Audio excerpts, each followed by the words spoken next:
Êtes-vous prêt à voyager des frontières de vos peurs aux limites de vos rêves, à rencontrer des mythes et des légendes, des diables et des anges, à vous laisser conduire sur les chemins de l'étrange? Arcanum Fabulas. Saison 7.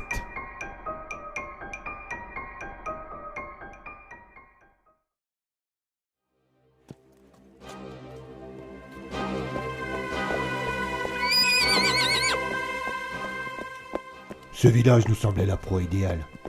Quelques paysans égarés au milieu d'une forêt.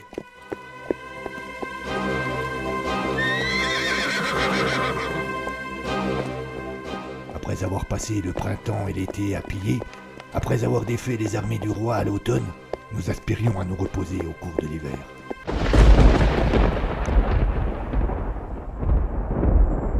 Mais ce village n'était pas un village ordinaire, et son secret va nous mener en enfer. Cernunnos, la naissance du diable. Épisode 15.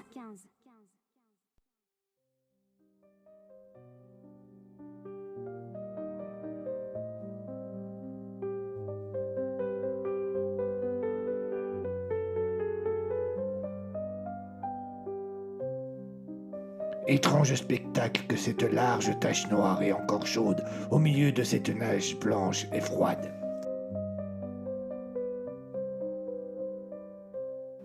Il ne restait rien de la bâtisse de foin, de bois et de torchis, si ce n'est cette fameuse tache noire, quelques monticules informes et 3 cadavres carbonisés. Pour 2 d'entre eux, difficile de savoir de qui il s'agissait. Pour le 3e, en revanche, au vu de sa taille et de sa corpulence, peu de doute, c'était un enfant. Sans doute Robin, qui était un peu plus grand que son frère. Lorsque la nouvelle de la mort du gamin commença à se répandre parmi les villageois présents, nous sentîmes monter quelque chose qui nous était familier. Au cours des dernières années, nous avions souvent constaté cet étrange phénomène lorsque nous étions amenés à prendre le contrôle de lieux variés et divers pour nous approprier les richesses. Au début, les habitants, tétanisés par la peur que pouvait inspirer notre détermination, se montraient nets, humbles et soumis. Mais plus nous prenions, plus nous nous imposions, plus la colère remplaçait la peur. Et lorsque la rancœur était trop forte, nous n'avions que 2 solutions. Fuir ou montrer encore plus de détermination. En d'autres termes, plus de violence et moins de pitié. Ici, nous étions prisonniers, donc pas question de fuir.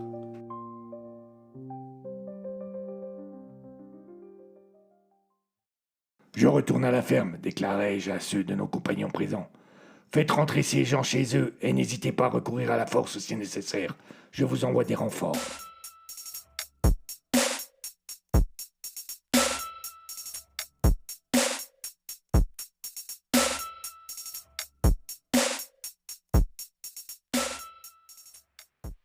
La journée fut longue et stressante. Nous la passâmes à nous assurer que les villageois restaient dociles. Nous voulions fuir, mais sans l'aide de Louise, cela nous semblait impossible. C'est pourquoi, aussi étonnant que cela paraisse, nous fûmes soulagés de découvrir que les 2 cadavres carbonisés étaient ceux de Guillaume et d'Henri. Sentiment injuste vis-à-vis de nos camarades et tellement éloigné de la réaction que nous avions eue le matin même lorsque nous avions procédé aux obsèques de nos autres compagnons. Cette façon singulière de passer d'un extrême à l'autre, sans transition, sans sentiment, était à mon sens la preuve que nous étions en train de sombrer dans une sorte de folie. Toujours est-il que, puisque Louise était encore vivante, nous avions encore une chance de fuir. Nous ne prenons pas le risque d'aller la chercher dans la forêt ou ailleurs, avait déclaré Gainard. Notre expérience avec le vieux fou et Arnold doit nous servir de leçon, et je suis certain qu'elle va réapparaître. D'ici là, assurons-nous du calme au village. Comment peux-tu être certain qu'elle reviendra? Avait questionné Claudius. Arnold n'est jamais réapparu, lui. Oh, ce n'est pas la même chose. Ah bon? Pourquoi? Ce n'est pas la même chose, je le sens. C'est léger comme argument. Claudius avait raison. L'argument était léger, mais pourtant j'étais d'accord avec Gainard, et je lui apportais mon soutien en essayant d'être plus pertinent. Souviens-toi des circonstances dans lesquelles Arnold a disparu, intervenais-je. Eh bien? Demanda Harold perplexe. Eh bien, demanda Claudius perplexe. Nous étions dans la forêt, à la poursuite du vieux fou. Oui, c'est vrai. Et maintenant, nous savons quelles sont les créatures qui habitent la forêt. Claudius fit une moue qui montra qu'il réfléchissait. Agressive. Finit-il par dire. Agressive, effectivement. Si je suis ta pensée, Enchaîna-t-il. il est probable qu'Arnold ait croisé ces créatures et qu'il n'ait pas survécu. C'est pour cela qu'il n'est pas réapparu. Et que nous ne l'avons pas retrouvé. Je pensais avoir convaincu mon camarade, mais après un bref silence, il tenta encore une fois de mettre à mal mon raisonnement. Mais pourquoi n'avons-nous pas retrouvé son corps alors? Qui sait ce que ces monstres font de leurs victimes? Rappelle-toi, Luc. Elles l'ont transformé en un des leurs. Ce qui veut dire que si Louise est dans la forêt, elle est sans doute en danger, et nous risquons de ne plus avoir les moyens de fuir d'ici. C'est pourquoi je pense qu'elle n'est pas dans la forêt. Elle semble savoir assez de choses sur ce qui se passe ici pour ne pas prendre le risque de fuir dans les bois. Où est-elle alors? Dans le village, je pense. Oh, dans le village. Je ne sais pas encore, mais je me fais fort de le découvrir.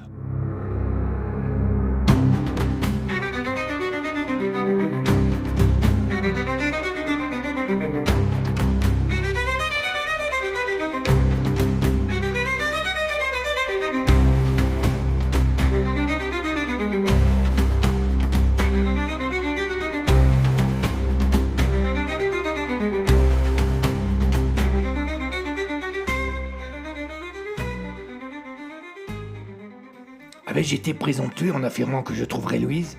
En cette fin de journée, je finissais par le penser. J'avais visité toutes les maisons du village, affronté l'hostilité des villageois, fait pression et menacé. Ah, rien. Personne n'avait parlé. Peut-être personne ne savait.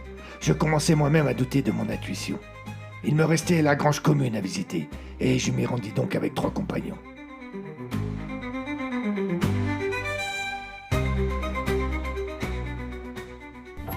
La porte s'ouvrit dans un grincement lugubre. Nous prîmes des flambeaux et nous commençâmes nos recherches. Je m'assurai que la trappe discrète n'avait pas été utilisée. Elle était close.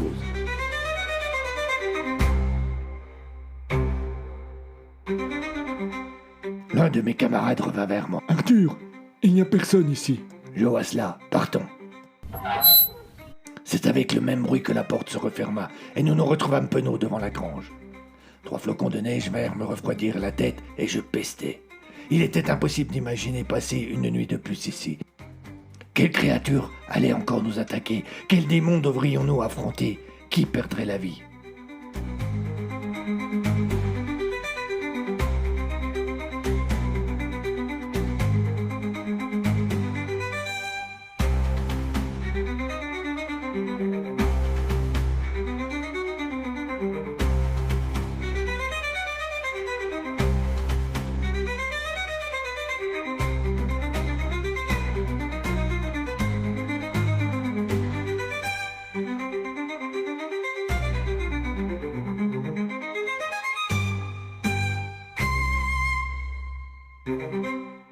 J'étais resté immobile devant la porte, tandis que ces pensées me torturaient. Mes compagnons, eux, avaient déjà gagné le chemin.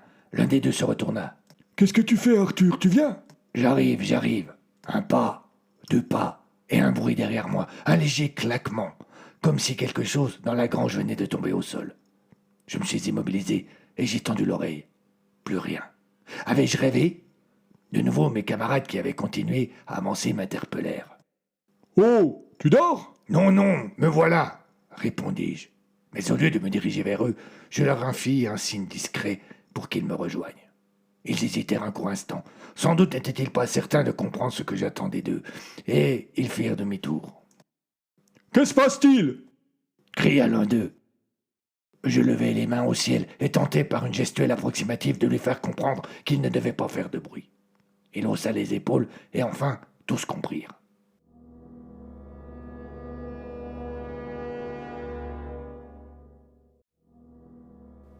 Le seul son que l'on entendit alors fut celui des épées sortant des fourreaux. Je me retournai et collai mon oreille contre la porte de la grange. Il y avait du bruit à l'intérieur. Je ne parvenais pas à définir la nature, mais il y avait du bruit.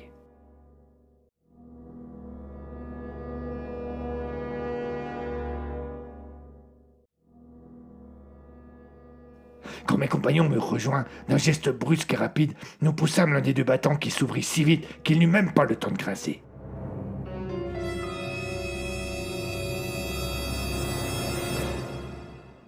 Une ombre dans la grange qui sursauta, l'esquisse d'un geste pour s'enfuir, mais une réaction encore plus rapide de ma part. Je l'attrape par le bras, elle tire, je mobilise toute ma force, mais elle parvient à se dégager. Heureusement pour moi, dans son geste désespéré, elle trébuche et s'étend sur le sol. Aussitôt, la lame de mon épée vient se poser sur son cou. C'est à ce moment seulement que j'ai pu approcher ma torche et que l'ombre prit visage humain. Rodrigue, le mari de Louise, était terrorisé. « Bon sang, mais où était-il planqué ?» demanda un de mes compagnons. La question me traversa l'esprit également. Je levai ma torche et éclairai les alentours. Une des bottes de foin avait été déplacée et une petite trappe s'ouvrait juste à l'endroit où il se trouvait précédemment. « Incroyable! Combien y a-t-il de planques de ce style dans cette grange ?» demandai-je en faisant un signe à un de mes camarades pour qu'il tienne en respect le villageois pendant que j'allais voir où menait l'ouverture. J'eus du mal à cacher ma déception. Il n'y avait là qu'un trou capable d'accueillir une ou deux personnes. Ce dernier n'était pas vide. Blotti au fond, replié sur lui-même comme s'il cherchait à disparaître, le cadet de la fratrie. Je me penchai et l'invitai à me tendre la main pour le tirer de là. Il hésita, mais finit par obtempérer. Je le confiai à la garde de l'un de mes compagnons et je retournai vers le père qui était toujours allongé sur le sol. Je m'agenouillai à ses côtés. « Qu'est-ce que tu faisais dans ce trou ?»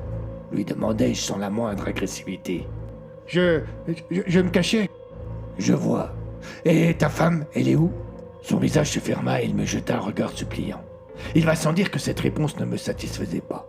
Je me permis donc d'insister en utilisant la pointe de mon épée comme argumentaire. Excuse-moi, mais je n'ai pas compris ta réponse. Je ne sais pas, je vous jure. J'ai beaucoup de mal à te croire. Beaucoup. J'appuyai un peu ma lame contre sa carotide et il essaya de déglutir avec peine. J'étais persuadé qu'il allait craquer, qu'il allait me dire où était sa femme. Je lisais dans ses yeux qu'il n'était qu'un pleutre et qu'il ne serait pas prêt à souffrir et encore moins à mourir pour protéger son épouse. Jamais je n'aurais pensé que je pouvais être aussi analphabète.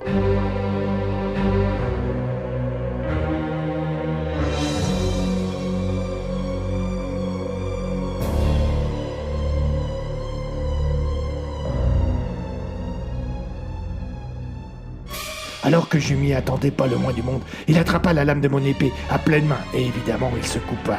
Le sang se mit à lui couler abondamment sur le visage. La douleur devait être terrible, mais il ne parut pas en être affecté.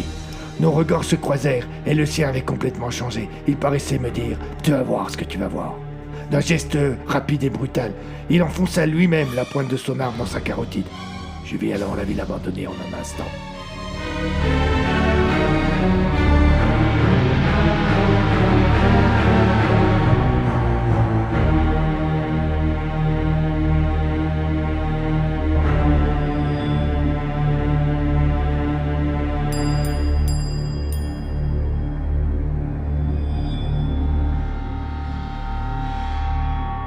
Je demeurai immobile, incapable de réagir. Je n'étais même pas certain d'avoir compris ce qui venait de se passer. Les cris du gamin me ramenèrent au réel. « Papa! Non, papa !» Il se débattit et échappa à la garde de mon camarade qui, dans le même état de sidération que moi, se laissa surprendre par les gestes du petit. J'aurais pensé qu'il allait se précipiter vers le corps de son père, mais non, le bambin s'échappa de la grange par la porte ouverte. « Ne le laissez pas fuir !» criai-je en réalisant que, désormais, il était notre dernier lien avec lui. Nous nous retrouvâmes à le poursuivre dans le village, alors que la nuit était quasiment complète, à peine troublée par la lumière faible d'un croissant de lune qui peinait à s'imposer face aux nuages. Le gamin courait avec une rapidité et une aisance qui pouvaient surprendre pour son âge, et, alors qu'il atteignit l'orée du bois, nous ne l'avions toujours pas rattrapé. Pris par ma volonté de ne surtout pas le perdre afin de retrouver Louise, j'entrai dans la forêt sans la moindre hésitation, malgré les nombreux dangers qu'elle renfermait et que je ne pouvais pas méconnaître. J'étais tellement fixé sur mon objectif que je n'entendis même pas la mise en garde que me hurlèrent mes compagnons. « Pas la forêt ! Pas la forêt, Arthur! Arrête-toi! Eux ne commirent pas la même erreur que moi, et ils ne suivirent pas. L'espace d'un instant, je perdis de vue le petit, et c'est seulement alors que je m'arrêtai. Je regardais autour de moi. J'étais seul et cerné d'arbres. Chacun pouvait cacher un ennemi, un monstre, une de ces créatures étranges qui nous avaient attaqués tantôt. Il était d'autant plus facile pour ces dernières de s'en prendre à moi qu'ici, les arbres cachaient totalement la lune et que l'obscurité était donc totale. J'hésitai un instant. Je pouvais facilement rejoindre le village. Je faisais demi-tour et je tomberais à coup sûr sur la lisière du bois. Mais je perdrais alors la trace de l'enfant et par là même, sans doute, toute chance de retrouver Louise. Sans elle, j'en étais certain, il n'y aurait aucune possibilité de traverser le mur de brouillard et donc aucune chance de fuite. Je jetai un dernier coup d'œil derrière moi et je m'enfonçai davantage dans le bois.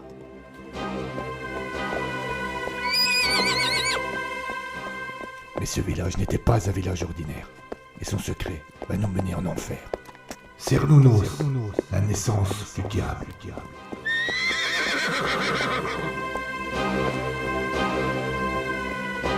À suivre.